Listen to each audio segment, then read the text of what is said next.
அரசின் நிதிநிலை அறிக்கையில் தமிழ்நாட்டிற்கு நிதி ஒதுக்காமல் வஞ்சித்த பாரதிய ஜனதா கட்சியின் தலைமையிலான பிரதமர் மோடி அரசை கண்டித்து திமுக தலைவர் தமிழ்நாடு முதலமைச்சர் மு.க.ஸ்டாலின் உத்தரவின் பெயரில் தமிழ்நாடு முழுவதும் திமுக மாவட்ட அமைப்பு சார்பில் மாபெரும் கண்டன ஆர்ப்பாட்டம் நடைபெற்று வருகின்றது.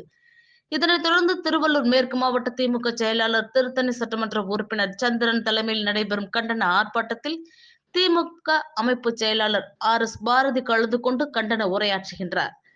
திருவள்ளூர் மருத்துவக் கல்லூரி அருகே திருவள்ளூர் சட்டமன்ற உறுப்பினர் தலைமைச் செயற்குழு உறுப்பினருமான V.G. ராஜேந்திரன் முன்னிலையில் நடைபெறும் கண்டன ஆர்ப்பாட்டத்தில் தலைமைச் செயற்குழு உறுப்பினரும் முன்னாள் மேற்கு மாவட்ட செயலாளர் திருத்தணி பூபதி, திமுக மாவட்ட அவைத்தலைவர் திராவிட பக்தர் தொகுதி மாவட்ட நிர்வாகிகள் டாக்டர் V.C.R. குமரன், திருவள்ளூர் நகரமன்ற தலைவர் உதயமலர் பாண்டியன், பொதுக்குழு உறுப்பினர்கள் சிட்டிபாபு, மாவட்ட இளைஞரணி அமைப்பாளர் திருத்தணி கிரண், துணை அமைப்பாளர்கள் மோதிலால், T.K. பாபு, திமுக நிர்வாகிகள் கலந்து கொண்டு மத்திய பாஜக அரசை கண்டித்து கண்டன கோஷங்களை எழுப்பினர்.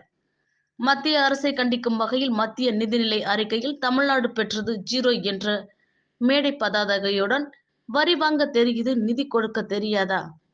ஏய்த்து பிழைக்கும் ஒன்றிய அரசே, உழைத்த மக்களின் உரிமையை கொடு.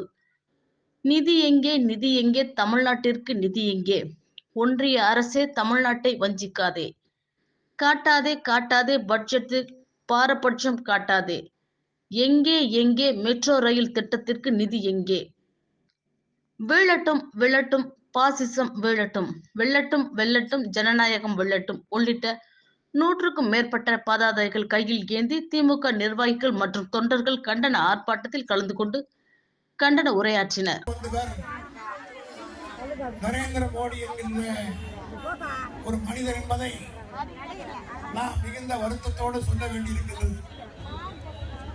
காரணம், ஆளுகின்ற கட்சியில் இருக்க பொதுவாக கேட்பாங்க பொதுமக்கள் கூட, நீங்க தான் ரூலிங் பார்ட்டி ஆச்சு, எதுக்கு போராட்டம் நடத்துறீங்க?